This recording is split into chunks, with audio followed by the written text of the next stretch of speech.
Hi, hello po. Mayroon po akong paririnig sa inyo, no?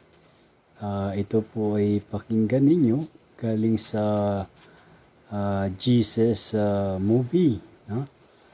Kaya yun sa Matthew chapter 6, verse 6 hanggang 13. Yung kasama po dun yung kahit pumasok ka lang sa yung room, i-lock mo yung pinto at manalangin ka sa ating Diyos Ama, no? Ito po, pakinggan po natin yung salita ng ating Panginoong Yesus sa Jesus the movie. Ano po? Ito po, tingnan ninyo. Pakinggan nyo. Bakit kayo nag-aaway-away kung aling relihiyon ang tama? Katotohanang sinasabi ko sa inyo, walang institusyong itinayo ng tao ang makapagliligtas sa inyo.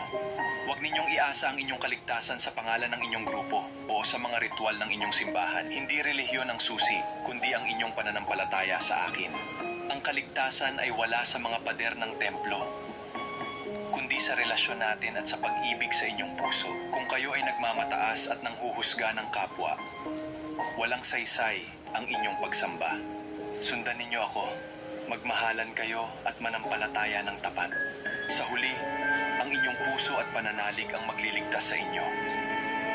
Hindi ang relihiyong inyong kinaaaniban. Bakit?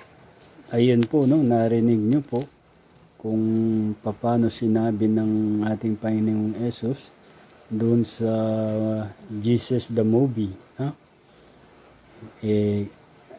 Hanggang dito na lang po. Huwag niyo pong kalimutan mag-subscribe sa akin channel para po matulungan niyo ko kahit na umabot lang po ng 1,000 subscriber.